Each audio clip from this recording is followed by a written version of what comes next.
राधे राधे दोस्तों, मैं हूं डॉली शर्मा। डॉली शर्मा की रसोई एंड दुनिया में आप सभी का बहुत बहुत स्वागत है। सब प्रकार के दुखों का नाश करने वाले तथा सारी सृष्टि की पालना करने वाले श्री गणेश जी के चरणों में मेरा सादर प्रणाम है। माँ सरस्वती के चरणों में प्रणाम करते हुए आज मैं आपको कार्तिक महात्म का चौथा और पाँचवा अध्याय सुनाने जा रही हूँ। बोलिए विष्णु भगवान की जय। नारद जी ब्रह्मा जी से कहते हैं, ब्राह्मण, कार्तिक मास में जो दीपदान होता है उसका महात्म्य कहिए।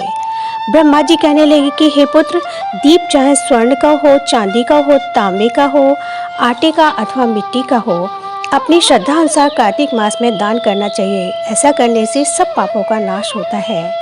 दीपक भगवान की मूर्ति के आगे अथवा तुलसी के वृक्ष के समीप, चौक, ब्राह्मण के घर, वृक्ष के नीचे, वन में, गौशाला में तथा ताक पर चाहे घी का हो चाहे तेल का हो जलाना चाहिए। कार्तिक मास में स्नान, जागरण, दीपदान, तुलसी सेवन, भगवान के मंदिर में मार्जन, झाड़ू लगाना, भगवान की तथा कार्तिक करना, कीर्तन करना सभी अच्छे फल देने वाले होते हैं। अतः पूर्व जन्म के पापों को नाश करने के लिए कृक्ष व्रत इत्यादि करने में उत्तम है। इतनी कथा सुनकर नारद जी कहने लगे कि हे ब्राह्मण, पूर्व जन्म के पाप कैसे जाने जा सकते हैं। ब्राह्मण कहने लगे कि हे पुत्र, ब्रह्म हत्यारा, क्षय रोगी, गुरु, स्त्री, कामी, कुंठी और सोने की चोरी करने वाले के नाखून खराब हो जाते हैं और मदिरा पीने वाले के दांत खराब हो जाते हैं। इस प्रकार पूर्व जन्म के पापों से मनुष्य पहचाना जाता है। ये सब दान, तपस्या, कृष्ण व्रताति से निवारण होते हैं।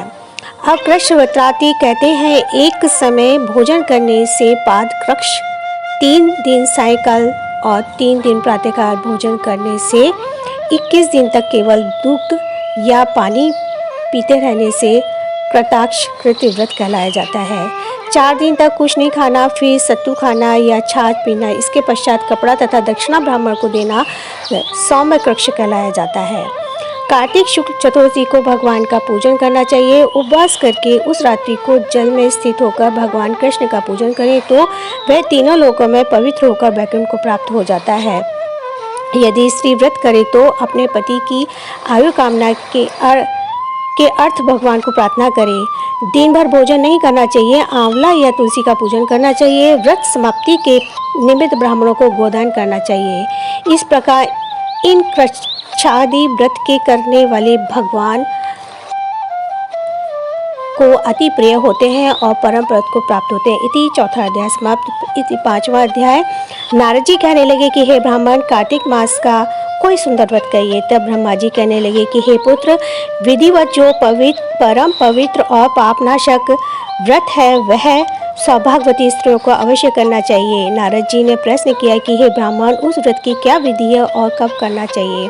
तब ब्रह्मा जी ने कहा, हे पुत्र, तुम्हारे स्नेहवश यह अति गुप्त कार्तिक मास का व्रत कहता हूँ। तुम सावधान होकर सुनो। अश्विन शुक्ल पूर्णमासी को प्रातःकाल उठकर शौच आदि से निवृत्त होकर दंत मंजन आदि करके नदी सरोवर में स्नान करें। व्रत के एक दिन से पहले सिर धोवें तथा व्रत वाले दिन विधि पूर्वक स्नान करके पवित्र मन से विधाता का स्मरण करें तथा व्रत का संकल्प करें और यह कहें कि जगत के कर्ता, आप मेरे पति की रक्षा कीजिए, मेरी संतान की वृद्धि कीजिए। मंत्र पढ़कर सूर्य को प्रणाम करें और सुंदर वस्त्र तथा आभूषण आदि को धारण करें। दिन के समय भोजन ना करें, ना ही जल पीवें, अर्थात भजन आदि में सारा दिन बितावें। ब्रह्मा जी कहते हैं कि हे पुत्र, सायंकाल को चांदी, तांबा या मिट्टी की हमारी मूर्ति बनावें, उसको लाल वस्त्र पहनावें, विधि पूर्वक हमारा पूजन करें। उसके पश्चात ब्राह्मण को भोजन करावें और बुल के वृद्धों तथा वृद्धाओं को स्वादिष्ट पकवान से तृप्त करें और स्वयं भी तारों को देखकर भोजन करें। यह अश्विन शुक्ल पूर्णमासी को ब्राह्मण जी का नक्त व्रत होता है। यह सब व्रत सब प्रकार के पापों को नाश करने वाला, समस्त कामनाओं को पूर्ण करने वाला तथा ज्ञानी पुरुषों को मुक्ति देने वाला होता है।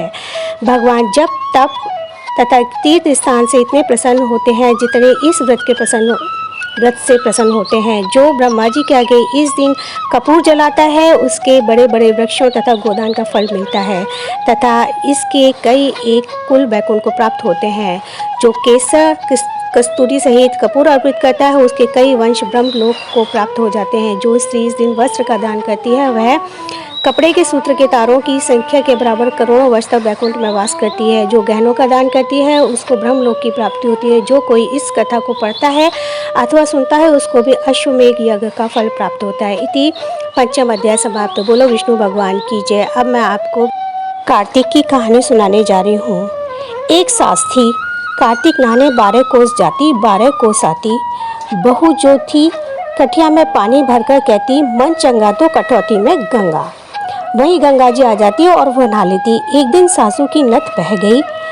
घर पर बहू नहाई तो उसके काठड़े में आकर गिर गई। उसने निकाल कर रख ली। सास आई और उदास होकर बैठ गई। बहू बोली उदास क्यों बैठी हो? सास बोली मेरी नथ गंगा में बह गई।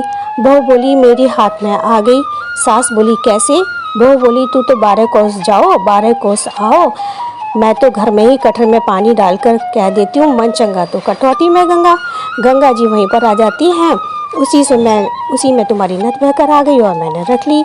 जैसी सास को आई वैसे किसी को ना आए, जैसे बहू को आई वैसे सबको आए। बोलो गंगा मैया की जय, कार्तिक भगवान की जय, तुलसा महारानी की जय, धरती माता की जय, गौ माता की जय। 5 नहाऊं 5 भी कम नहाऊं तो मैं नहाती 300 दिन घाट छोड़ मैं पड़ी। तुलसी माता तेरी शरण, गौ माता तेरी शरण, शिव शंकर तेरी शरण, शालिग्राम तेरी शरण। तुलसा महारानी नमो नमो, हर की पटरानी नमो नमो।